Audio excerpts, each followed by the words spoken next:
ప్రముఖ సినీ నటి శ్రీమతి సంగీత గారి ప్రారంభించారు. ఐవీఎఫ్ చికిత్సలో 25% భారీ discount, free doctor consultation, free ultrasound scan. 49 అంటే సంతానం, 49 అంటే సంతోషం. నమస్తే, వెల్కమ్ టు తెలుగు వాటి. ప్రస్తుతం మనతో పాటున్నారు ప్రముఖ పొలిటికల్ అనలిస్ట్ డివిఎస్ గారు ఉన్నారు. సార్ నమస్తే. నమస్తే సార్, ఏపీ విషయానికి వస్తే ఏపీలో నిన్న తిరుపతి జనసేన వారాహి డిక్లరేషన్లో డిప్యూటీ సీఎం పవన్ కళ్యాణ్ కొన్ని కామెంట్లు చేశారు. ఆయన నోట సనాతన ధర్మం మాట, సనాతన ధర్మంపై కోర్టులు కూడా అంటే సనాతన ధర్మంపై న్యాయస్థానాలు కూడా చిన్న చూపు చూస్తున్నాయని చెప్తున్నారు. బలమైన చట్టం తేవాలంటున్నారు. అదేవిధంగా సనాతన ధర్మ పరిరక్షణ బోర్డులు ఏర్పాటు చేయాలని చెప్పేసి ఉప ముఖ్యమంత్రి పవన్ కళ్యాణ్ చెప్పడం జరిగింది. ఆయన నోట సనాతన ధర్మం మాట ఎందుకు వచ్చింది? ఆయన ఎందుకు ఇలాంటి వ్యాఖ్యలు చేశారు? ఒక అనలిస్ట్గా మీరు ఎట్లా చూస్తారు? నిజంగా సనాతన ధర్మాన్ని న్యాయస్థానాలు కూడా పరిరక్షించట్లేదా అంటే ఏం చెప్తారు సార్? సనాతన ధర్మం పైన పవన్ కళ్యాణ్ తన రోడ్ మ్యాప్ ఇచ్చాడు. అంటే నేను తన అన్న మాటలు కూడా ఏంటి, వారాహి డిక్లరేషన్ ఒకటి ఇచ్చాడు, ఇవ్వబోయే ముందు స్వామివారి పాదాల మీద అతను దాన్ని పెట్టాడు. అలిపిరి కూడా అక్కడి నుంచి మనం కాలినడకన మెట్లు ఎక్కాడు. తన కూతురుతో డిక్లరేషన్ కూడా ఇప్పించాడు, ఇద్దరు కూతుర్లతో. అంటే ఇప్పుడు ఒక కూతురుతో, రష్యన్ కూతురుతో ఇప్పించాడు, క్రిస్టియన్ కాబట్టి. ఇష్యూ ఏంటంటే తను ఏమన్నాడు, నేను ఉప ముఖ్యమంత్రిగా మాట్లాడట్లేదు, నేను జనసేన అధ్యక్షుడిగా మాట్లాడట్లేదు, నేను ఒక భక్తుడిగా, ఒక వ్యక్తిగా, ఒక పౌరుడిగా మాట్లాడుతున్నానంటూ అతను చేసిన ప్రసంగం అదొక రోడ్ మ్యాప్. ఏంటి, తనేదో చెప్పాడు, కొంతమంది కవుల యొక్క పంక్తులను కూడా ఉటంకించాడు, శేషేంద్ర శర్మ, అట్లాగే ఈ రామాంజ, ఇలాంటి వాళ్ళందరినీ కోట్ చేస్తూ ఏమన్నాడు, ఇవాళ సనాతన ధర్మం భారతదేశంలో ఈ విధంగా తొక్కివేయబడుతోంది, అపహాస్యానికి గురవుతోంది, అవహేళన గురవుతోంది. నేనేదో ప్రాయశ్చిత్త దీక్ష 11 రోజులు చేపడితే దానికి రాజకీయం చేస్తున్నారు, దానిపైన విమర్శలు చేస్తున్నారంటూ ఆయన ఏమన్నాడు, ఇవాళ secularism it's not one way, it's 2 వే అన్నాడు. అంటే మీరు మర్యాద ఇవ్వండి, మర్యాద పుచ్చుకోండి. ఇక్కడ ఇవాళ పవన్ కళ్యాణ్ మాటలు, పవన్ కళ్యాణ్ యొక్క ప్రసంగం, అతని వారాహి డిక్లరేషన్ ఏంటి, ఇతర మతస్థులకు భంగం కలగని రీతిలో మన మతాన్ని వ్యాపింపజేసుకోవాలి. నువ్వెవరు ఇతర మతస్థులను నొప్పించడానికి? అది తప్పనమాట. పరమత ద్వేషం కూడదు, మత చిచ్చు రగిల్చకూడదు, ఆలయాలు రాజకీయ వేదికలు కాకూడదు. ఇవాళ సుప్రీంకోర్టు జడ్జిమెంట్ కూడా అదే ఇచ్చింది, ద్విసభ్య ధర్మాసనం కూడా. దేవుణ్ణి రాజకీయాల్లోకి లాక్కండి.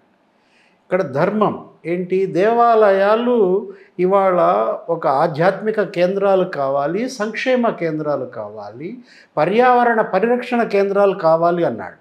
ఎవరు? పవన్ కళ్యాణ్. ఆయన ఇచ్చినటువంటి స్పీచ్లో వారాహి డిక్లరేషన్ కూడా అదే అనమాట ఆయన ఇచ్చిన దాంట్లో. తిరుమల తిరుపతి అది వ్యాపార కేంద్రం కాకూడదు, అదేంటి కక్కుర్తి పడకూడదు కమిషన్ల కోసం. అక్కడ కోట్లాది భక్తుల విశ్వాసాలకు సంబంధించిన అంశము, వాళ్ళు నిలువు దోపిడీ ఇస్తారు, హుండీలో డబ్బులు వేస్తారు. ఇవాళ తిరుమల తిరుపతి ప్రభుత్వ ధనంతో నడపబట్టలేదు, భక్తుల విరాళాలతో నడపబడుతుంది, దానికి ఉన్న ఆస్తులతో నడపబడుతుంది, దానికి ఉన్న ఫిక్స్డ్ డిపాజిట్లు, గోల్డ్ మనం చూసాం. ఏది స్వామివారు ఏంటి, ఇవాళ ఆయన సంపదతో, ఆయన డబ్బుతో ఆధ్యాత్మిక వ్యాప్తి, అనేక చోట్ల గుళ్ళు కట్టుకుంటారు, గుళ్ళు కట్టిస్తున్నారు. ఏది టీటీడీ అదే చేశారు కదా, ఏదో శ్రీవాణి ట్రస్ట్ అని పెట్టారు. దాని ముఖ్య ఉద్దేశం ఏంటి, గుడుల నిర్మాణం, ఆలయాల పునరుద్ధరణ. కానీ వాళ్ళు ఏం చేశారు, విరాళాలు ఏదో వసూలు చేసినట్టున్నారు. దానిపైన కూడా నిన్న ఆయన ఫైర్ అయ్యాడు. 10,500కి వసూలు చేయడం ఏంటి, 500కి నువ్వు రసీదు ఇవ్వటం ఏంటి? శ్రీవాణి ట్రస్ట్ అదొక స్కామ్ అని మనం విన్నాం. ఇప్పుడు ఆవు నెయ్యి కల్తీ అదే వివాదం. ఇప్పుడు ఇక్కడ జీడిపప్పు కావచ్చు, యాలకులు కావచ్చు, నాణ్యతకి వీళ్ళు తిలోదకాలు ఇచ్చారు. యాలకుల పర్చేజ్ ఉంది, 800 కోట్ల విలువైన సరుకులు కొంటున్నారు వీళ్ళు. సంవత్సరానికి 800 కోట్ల విలువైనటువంటి జీడిపప్పు, యాలకులు, శనగపిండి, ఆవు నెయ్యి ఈ కొనేటప్పుడు ఏముంటుంది, టెండర్ నిబంధనలు 8 mm పొడవైన యాలకులు కొనాలి, కానీ అంతే కొంటున్నారు 4 mm. 8 మిల్లీమీటర్ల పొడవైన యాలకులు కొనాల్సింది నాణ్యమైనవి, నువ్వు 4 mm కొంటవేంటి? జీడిపప్పులో కక్కుర్తి, ఆవు నెయ్యి అసలు మరీ కల్తీ అంటూ అసలు అది వెన్నతో చేసిన నెయ్యి కాదంటున్నారు, అన్నీ ఏదేదో కలిపారంటున్నారు. ఇవాళ ట్యాంకర్లు, ఏఆర్ డైరీ అసలు దానికి ఆ కెపాసిటీయే లేదని వాళ్ళు సవివరంగా చెప్తున్న నేపథ్యంలో 100 టన్నుల కెపాసిటీ లేని డైరీకి 1000 టన్నుల ఆర్డర్ ఎలా ఇస్తారు? ఒక ట్యాంకరు డైరీ నుంచి బయలుదేరి తిరుమలకి వెళ్ళటానికి 10 రోజుల, దుండిగల్ ఎంత దూరం? అంటే ఏంటి, ఇదేదో కమిషన్లకు కక్కుర్తి పడ్డారు. అసలు 4 లక్షల లీటర్ల కెపాసిటీ ఉండాల్సిన డైరీ, ఆవు పాల సామర్థ్యం ఎందుకు తగ్గించారు? 250 కోట్ల టర్నోవర్ ఉండాల్సిన డైరీ ఎందుకు తగ్గించారు? అంటే ఏంటి, ఏదో వీళ్ళు డైరీలు సిండికేట్ అయ్యాయి, కల్తీ చేశారు, నెయ్యి మహాప్రసాదంలో ఇవాళ పంది కొవ్వు కలిపారనే విమర్శలు దేశవ్యాప్తంగా భగ్గుమన్నది. సుప్రీంకోర్టు ఫైర్ అయింది. ఇవాళ ఏంటి, పవన్ కళ్యాణ్ని విమర్శించడం కాదు ముఖ్యం, ఆయన్ని ఏదో రకంగా భువన కరుణాకర్ రెడ్డి కూడా ఏదో విమర్శించాడు, ఏదో కొత్త పీఠాధిపతి పవనానంద స్వామి, రకరకాల విమర్శలు కాదు ఇక్కడ ముఖ్యం, ఇక్కడ ధర్మం. పవన్ కళ్యాణ్ ఆగ్రహాన్ని ఎలా చూడాలంటే ఒక ధర్మాగ్రహంగా చూడాలి, అతని దీక్షను ఎలా చూడాలంటే ధర్మ దీక్షగా చూడాలి తప్ప మంచి ఎవరు చెప్పినా పాటించాల్సిందే. అతని వ్యక్తిత్వాన్ని కించపరిచే హక్కు మీకు ఎక్కడిది? ఇప్పుడు ఏమంటారు, మీరు ఇన్ని పెళ్ళిళ్ళు చేసుకోమని సనాతన ధర్మం చెప్పిందా? మళ్ళీ అటు చేసి ఇటు చేసి ఆయన పెళ్ళిళ్ళ వైపు తీసుకొస్తారు. భక్తులు అది కాదు కదా కోరుకుంటోంది.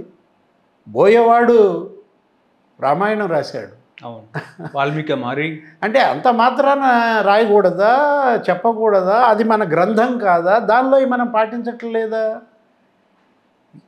పవన్ కళ్యాణ్ వ్యక్తిత్వం మీకెందుకు? అతను ఇచ్చిన మెసేజ్ చూడండి, సందేశం వినండి, అది పాటించండి. ఏది ఆమోదయోగ్యం అయితే, ఆమోదయోగ్యం కాదనుకోండి, పాటించబాకండి. అంతే తప్ప సనాతన ధర్మం, ఇతను కొత్త పీఠాధిపతి పవనానంద స్వామి అంటే ఏంటి? ఇష్యూని పవన్ వైపు డైరెక్ట్ చేయటం ద్వారా, పవన్ కళ్యాణ్ వైపు మళ్లించడం ద్వారా సనాతన ధర్మం నుంచి ప్రజల దృష్టి మళ్లిస్తున్నారు.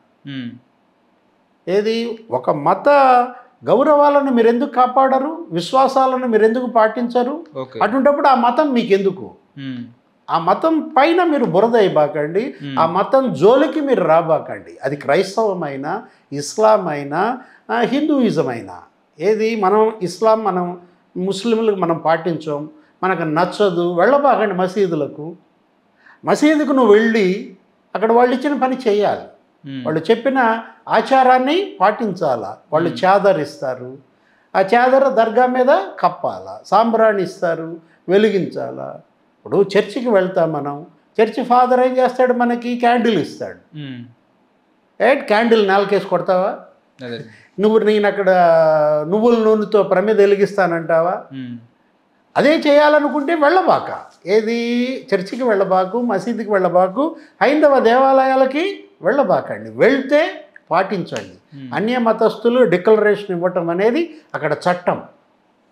అందుకే ఆ చట్టాన్ని గౌరవించాడు. తన కూతురుతో కూడా డిక్లరేషన్ ఇప్పించాడు. ఎవరు? పవన్ కళ్యాణ్. తప్పేంటి? మీరెందుకు చేయరా పని?